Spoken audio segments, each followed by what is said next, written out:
E aí de lá pra cá foram vários outros lançamentos, tiveram vários outros projetos que entraram e saíram. Provavelmente o mais conhecido é do Whindersson Nunes. Isso que eu ia perguntar do Whindersson, como que foi? Que ele já tinha lançado um curso antes que não foi com vocês, né? Não, não foi, não foi. E não tinha sido tão bom, porque a negociação do pessoal que tava fazendo o lançamento foi muito pior do que a que a gente fez. Porque naquela época o Whindersson ele só tava meio que vendendo a hora dele. E com a gente foi uma negociação mais de todo mundo entrando no risco. Então, a negociação pra gente foi melhor, no caso, né? Enfim, e o Whindersson era sócio da agência nessa época. Então o Whindersson chegou a ser nosso sócio. Que a gente fechou com um grupo de empresários que tem o Cacá Diniz, o Alex Monteiro, o Douglas, o Klaus e o próprio Whindersson. A gente fez uma fusão, eles tinham uma agência de lançamento, a gente fez uma fusão e surgiu a VK, né, que era a Viking, junto com a Ensinança, a gente fez a fusão e aí surgiu a VK. E aí fomos sócios do inicinho de 2022, não, 21, até 2023. Foi mais ou menos 2 anos que a gente ficou junto.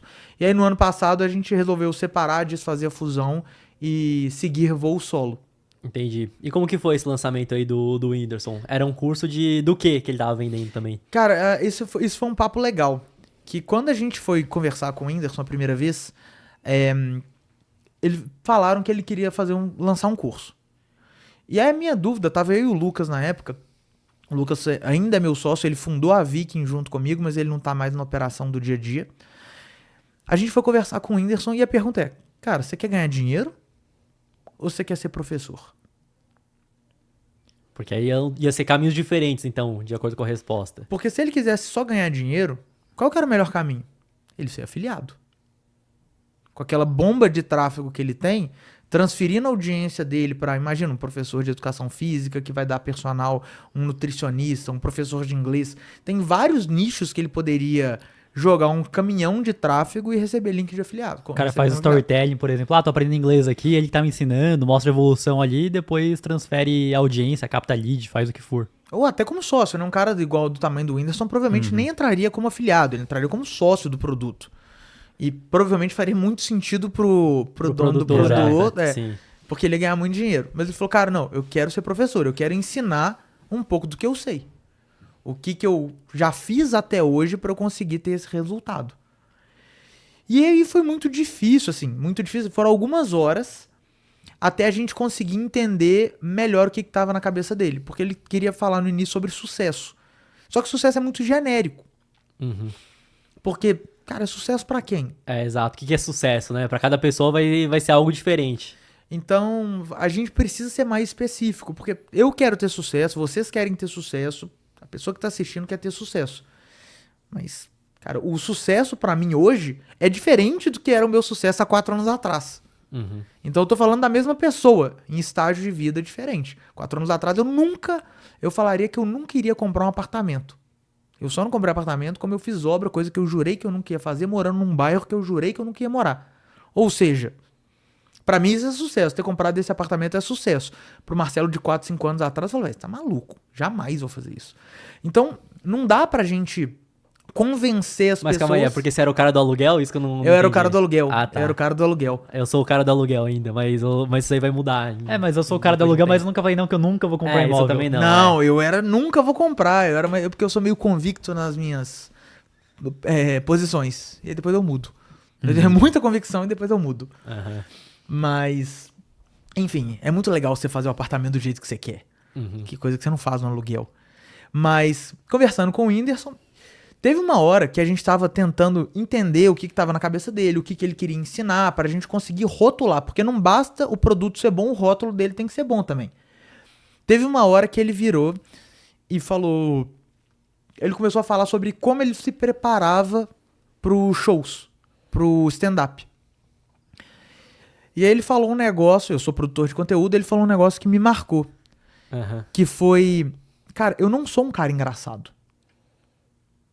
E ele falou que ele não é engraçado? Ele falou, não sou um cara engraçado. Eu só preciso ser engraçado 1 hora quando eu tô em cima do palco. Eu não preciso ser engraçado nas outras 23 horas do dia. Da mesma forma que as pessoas acham que elas precisam ter uma vida interessante para produzir conteúdo.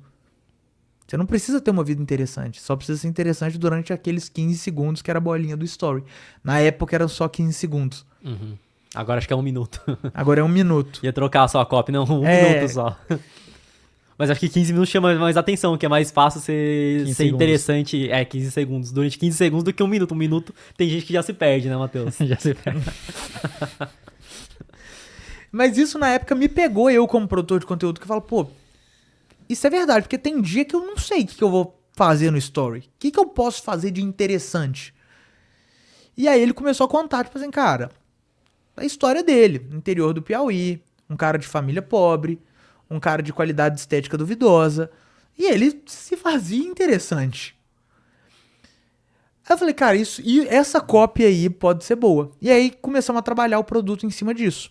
Até que o curso foi Como Ser Interessante na Internet por Whindersson Nunes. E o que ele ensinava era técnica de produção de conteúdo. Acho que eu já vi alguns criativos. O que ele tá na frente de uma mansão, se eu não me engano. Que ele fala que essa mansão não é dele. Era na casa do Cacá Diniz. Aí meio que ele pagava de anti-coach, né? Que o cara chega... anti-coach. Foi por causa de um hate que ele tomou. Ele começou a pagar de anti-coach porque ele tomou alguns hates que o Whindersson Nunes tinha virado coach. Entendi. Então ele começou a pagar de anti-coach pra ter aquela quebra de padrão. E boa parte desses criativos vinham de ideia dele. Então ele é realmente um cara muito criativo. Então a gente às vezes montava o briefing dos anúncios, ele olhava pro briefing e ele tinha uma ideia completamente diferente, saiu um negócio muito genial. Então era muito bom. E aí a gente gravou o curso com ele, a gente fez um ticket baixo, inclusive a galera que tinha lançado o Whindersson anteriormente, né, daquele primeiro projeto que não tinha sido tão legal, ajudou a gente. Então, falaram eles deram que deu errado, então. o que eles teriam feito diferente, especialmente o Vinhas, que é um cara que eu sou muito grato também a ele ajudou muito a gente. Ele participou desse primeiro projeto e ele deu vários direcionamentos pra gente do que ele teria feito de diferente, cuidados que a gente deveria tomar. Então a gente teve uns guidelines legais. E nesse caso, do Whindersson, a gente era sócio do projeto, né? Então a gente tinha um resultado, a gente tinha percentual de resultado. Quando a gente foi fazer o primeiro lançamento, o que a gente fez? Tiramos toda a parte de tráfego quente. A gente tirou toda a parte de tráfego orgânico. Então ele não divulgou em nenhuma rede, em nenhum lugar. Porque a gente não sabia a quantidade de pessoa que podia vir. Então a gente queria só segmentar a comunicação de anúncio, fazer um teste de R$30 mil e vender. Colocamos 30, voltou 200. Como é que é pra fazer tráfego? Você pega o Instagram deles, quem já interagiu, sei lá, nos últimos 30 dias. Quantas pessoas que são? Cara, eu lembro que na época, né? Porque hoje a gente também não tá mais com esse projeto, mas na época, o envolvimento 3 dias dele, sei lá, era 1.600.000 pessoas. Público que interagiu no Instagram nos últimos 3 dias. Porra. O envolvimento do último ano é 56 milhões de pessoas. É metade da internet no Brasil. Isso que eu ia falar, 1/4 do Brasil deve ser próximo da metade da internet. É mais ou menos isso. Uma estatística que eu tinha visto na época é que tinham, sei lá, 120 milhões de pessoas com acesso à internet. Esse número pode ter mudado. Mas, pô, 56 milhões de pessoas é quase metade da internet passou pelo Instagram dele em 12 meses. Então eu falava que ou não existia público frio ou só tinha público frio, né? Porque é tão grande, é quase todo mundo. E aí a gente fez pouco mais de 20 mil alunos ao longo de um ano. Só que a agenda do Whindersson é muito corrida. Muito corrida. Então a gente tinha alguns desafios de cronograma de gravação de criativo. Quando a gente ia gravar criativo, ele fazia uns negócios geniais. E a gente vendendo todo dia, naturalmente os criativos vão saturando, né?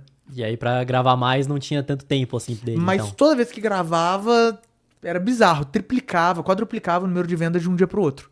Entendi. Então até pra quem roda tráfego no perpétuo, produto no perpétuo, cara, tem que gravar criativo toda semana. O mundo perfeito é gravar criativo toda semana. É óbvio que o Whindersson ganhava muito mais dinheiro com várias outras coisas do que com curso. Então, natural ele não priorizar isso na agenda dele, fora que ele tinha um monte de outros compromissos com outras empresas. Mas, pra quem não é o Whindersson Nunes, sim, é meio que obrigação. Gravar toda semana. Quanto mais criativo, é mais, basicamente, opções que você tem que pode dar certo e vender muito, né? Não Exatamente.